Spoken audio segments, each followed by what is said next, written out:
How do you do, ladies and gentlemen? I am Julius Sumner Miller, and physics is my business. And I should say, how do you do, ladies and gentlemen, and boys and girls? I am Julius Sumner Miller, and physics is my business. And our special business today is the subject of inertia. And I must make the matter, the idea clear, as follows. Here we have a block of wood at rest on the tabletop. And I ask, what does that block want to do? Answer, the block wishes to remain at rest. Supposing now I have double as much block, and I try in turn to put that system in motion. What do I discover? It also wishes to remain at rest. Moreover, it wishes to remain at rest twice as much, and therefore we say its inertia is twice as great. And so you discover at once that I have used the term inertia and referred to the idea of mass as synonymous. So mass and inertia are synonymous. And this is all tied up beautifully in Newton's first law, which says what? If a body is at rest, it wishes to remain at rest. And if it is moving uniformly in a straight line, that's what it wants to do. In English, simply, whatever a body is doing, that's what it wants to do. Let's look at Newton's Latin for it. Newton put it in Latin. Axiomata siva legis motus. Axioms, even laws of motion. Corpus omne perseverare in statu suo quiescendi, and so on. And in English, a little more within our competence. Every body continues in its state of rest or of uniform motion in a straight line, unless there are some forces to divert it. Consider now the following. Here you come on April Fool's Day, let us say, on a package, on two packages resting on the ground. Here is one and here is another. And you deliver, you impose a force on the one. I will, instead of with my foot, with my hand, and it experienced such a motion. The force produced a motion in the body of so much inertia. Now I try it with this one. Hardly as much motion. Why? This one is filled with rags, and this one with two bricks, and this one has the greater inertia. So, the measure of the mass of a body is its inertia. Consider now the two aspects of Newton's first law. A body at rest wishes to remain so. Here I have a heavy block of wood, a hole in it, and I put a dowel rod in the hole. The dowel rod constitutes the handle. How can I put that handle into the block? As follows. As follows. Notice what happens. I hit the handle. The block remains at rest, whereupon the handle moves into the block. That's the first law. The body of large inertia wishes to remain at rest. Let me pursue this in another way to demonstrate the second part of Newton's law. What did the second part say? If the body is in uniform motion in a straight line, that's what it wants to do. I start again. Now I come down on a firm block. The motion of the handle is arrested. The handle and the block were moving. And what does the block want to do? Keep moving. Whereupon it lodges itself more firmly on the handle. Thus do we demonstrate Newton's first law in two parts. Let me do this another way. Very pretty. Very pretty. I have a support and a weight W supported by a string and another string with a loop in it here, which I shall show you. Let me call this string A and this string B. I propose to do as follows. I'm going to pull on string B, the lower string. And I can break either string B or string A by invoking Newton's first law. If I pull suddenly on string B, W wishes to remain at rest, and B will break. On the other hand, if I pull gently on B, A supports W, already there, plus the force I impose. And I shall show you that exactly with this demonstration. Here is a string. Here is a hook. Here is a weight. and the upper string is supporting the load. Here is the lower string, and I am putting a little rod inside here so that my hand is not underneath should the weight fall. I am going to break the lower string. Watch it now, the lower one. There it is, I broke it. Now I am going to change the string. I'm going to change the string. And now I am going to break the upper string by pulling slowly on the lower one. Watch it now. Watch. We hope that breaks. Now, supposing it does not, one is led to say the experiment has failed. And I say, no, the experiment doesn't fail. I have failed to meet the requirements of nature. Watch. I'm going to break the upper string. There it is. And so we can be applauded for success. Consider another demonstration of the same. Here is an enormous weight, 16 pounds. Here is a string attached to it. If I pull on that string in a gentle way, I'll do it by hand, in a gentle way, the string can support the load. Now let me try to accelerate it. What does Newton's first law say? Body wants to remain at rest. It has enormous inertia. Watch it. Do you see? The string has broken. I shall have more to say about this when I talk about Newton's second law. The second law. Consider now another dramatic demonstration. An application of Newton's first law, because we must not escape the fact that these laws of physics, of nature, of science, have vast applications in plebeian things. A brick, a trowel.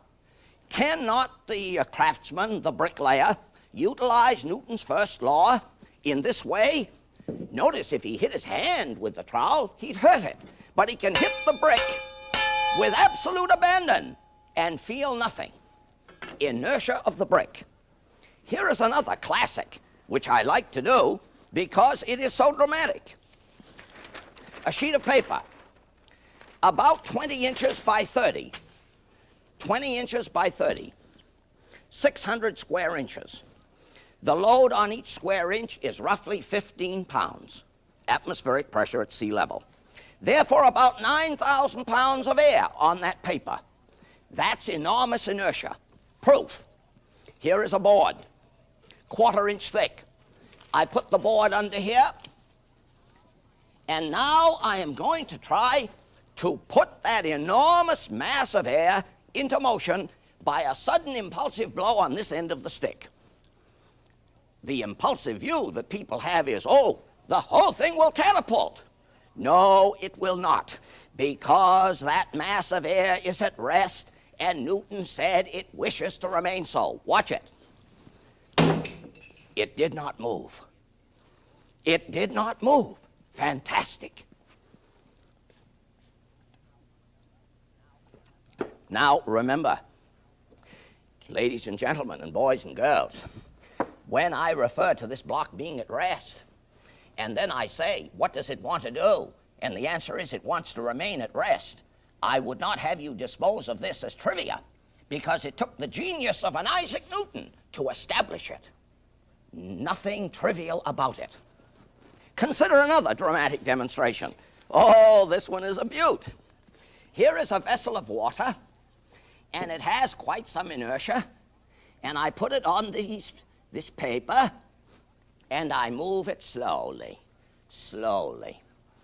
Remember, this has large inertia. It wants to remain at rest, and I am not trying to accelerate it too rapidly, and thereby friction forces hold it onto the paper. And so I pull more and more and more and more. We're in a little trouble because friction isn't right for me. But anyone in his right mind must testify to the prospect, if I continue in the manner I have been doing, the whole thing will fall down. But if I invoke the laws of Newton, the first law, which says it wants to remain at rest and will refuse to be moved by short-lived impulsive forces, watch it. Are you not surprised that it stayed there? Consider another, more application. Here is a vehicle, and here is a body standing upright in the vehicle. And now I want to show you that if I move the vehicle, The body is at rest with respect to it, and what does it want to do? It wants to stay there. Watch it. And so it did. And that's why when you accelerate a car rapidly from a standstill, your head is jerked back because of the large inertia of the head. On the other hand, if the car is moving uniformly, if I now suddenly arrest its motion, what will the block do? Well, the block was going straight, and that's what it wants to do. Oh, notice I accelerated too fast the first way. There it is, and the block tipped forward. A quick one for your inquiry. Here I have two vessels, and remember the subject is inertia. They each contain 1 pint. And let us say that one is filled with cream and the other with milk. So I have a pint of milk and a pint of cream. Quickly, which has the greater inertia? That's equivalent to asking which has the greater mass. That's equivalent to asking which has the greater weight. And some are led to say, oh, the cream, of course, because it's thick and sluggish and viscous. Oh, no, mistake. The milk has the greater inertia for reasons, of course, you see clearly yourself. The pint of milk weighs more than the pint of cream. Another demonstration of the inertia again. Here is a stack of coins. They happen to be Australian pennies. Why? Because they have larger inertia than US pennies. And now what can I do? With a thin blade, I can deliver a sharp, impulsive blow to the lowermost one, and what do I hope to see? I hope to see the whole stack remain unmoved. Why? Because it's at rest and wants to stay. There it is. There it is. There it is. And I just love that demonstration. Why? Because it is a classic revealing the beauty and strength and simplicity, in a sense, of Newton's first law. I want to show one more. Remember what the second part of the law said. I would urge you never to forget that the first law has 2 parts, which are rarely ever properly separated. I said a body moving in a straight line wishes to continue so. Here is a ball swinging in a vertical plane, in a vertical circle. I would remind you that at the instant in question, when the ball is right there on the end of the string, its motion is tangent to the path at that place, and if I should cut the string or let go of it, the ball would not go radially outward, but would go instantaneously in a direction tangent. So, this introduces here, in a passing way, the idea of centrifugal force, which is a nasty thing to handle, and often much is said that is wrong. But if I let go of the string at the top, where will the ball go? Tangent. Watch it. There it is, tangent. Now, it is proper, before we conclude a program on Isaac Newton, to show you one of many photographs of Newton. A very important place this man occupies in the history of humankind. And I would hope that when you go to London sometime, you will most certainly go to Westminster Abbey and see where he is buried. And what does it say on that beautiful epitaph?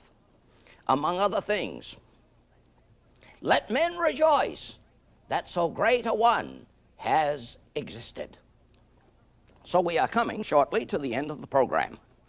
One final enchanting thing, an array of cups. If I put this heavy block on them gently, I can drive this spike into that block without the cups feeling anything. Why? Why? Because the block has enormous inertia. If, on the other hand, I drop it, it's going and it wants to keep going. There it is. And thus I conclude, ladies and gentlemen, a program on inertia. And I thank you for your attention.